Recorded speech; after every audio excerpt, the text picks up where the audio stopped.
Итак, всем привет, дорогие друзья!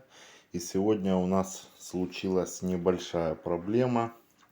Начал пищать блок питания. То есть как бы еще все работает, все нормально, но свистит настолько омерзительно, что просто нет никаких сил это терпеть. То есть его надо заменить.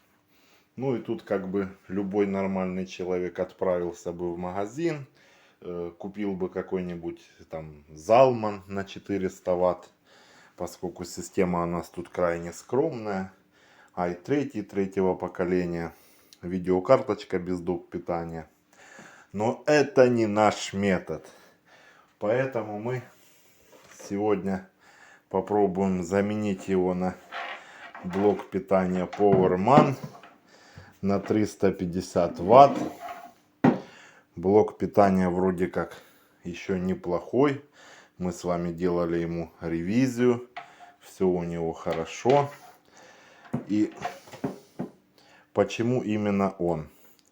Потому что из всей моей кучи блоков питания он единственный, кто имеет достаточно длинную колодку 24 пин, чтобы дотянуться до материнской платы снизу. То есть, насколько мы видим, у нас нижнее расположение блока.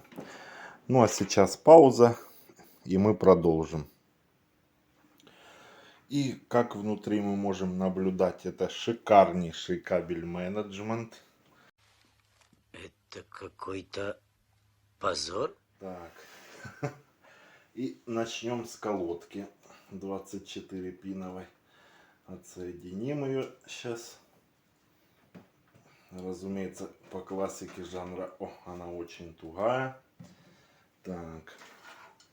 4 пин на процессор у нас через удлинитель идет. Так. Проводочек в норме. Так, продвигаемся дальше. Отсоединяем жесткие диски. Один.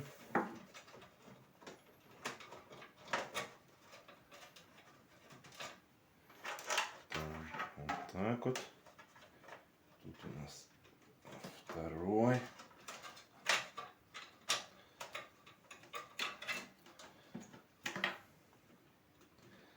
Третий. Так. Провода все выводим наружу. Вот они. Все провода мы отсоединили. Можно теперь открутить сам блок.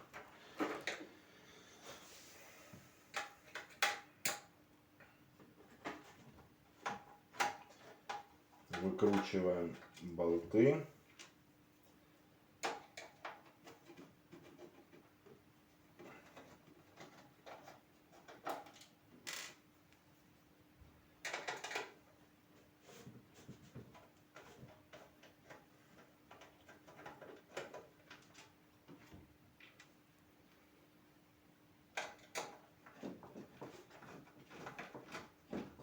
И сейчас будем извлекать.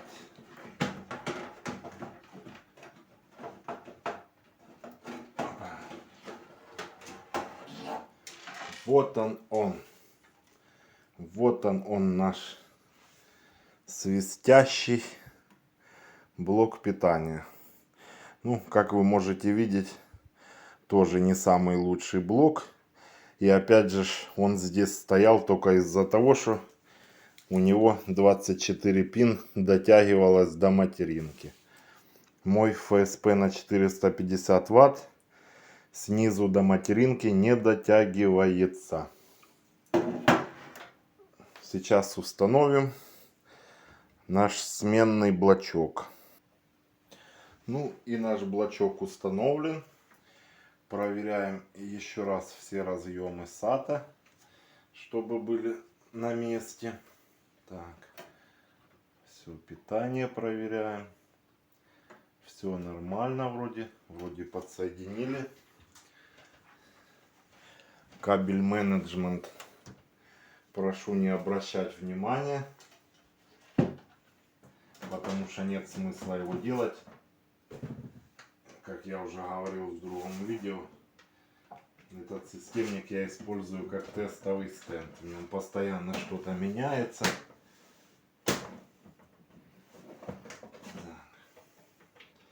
Крышечку прикручиваю.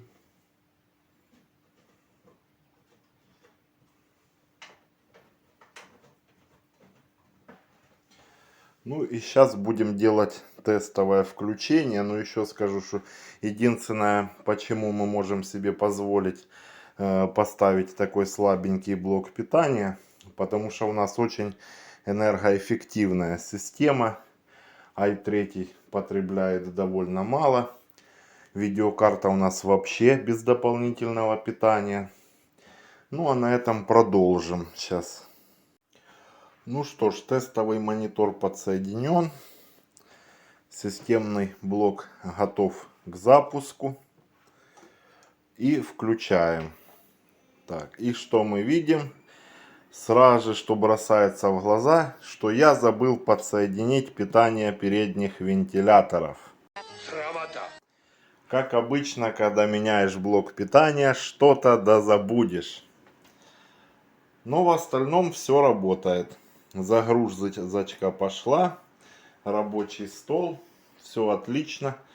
Подсоединение прошло удачно.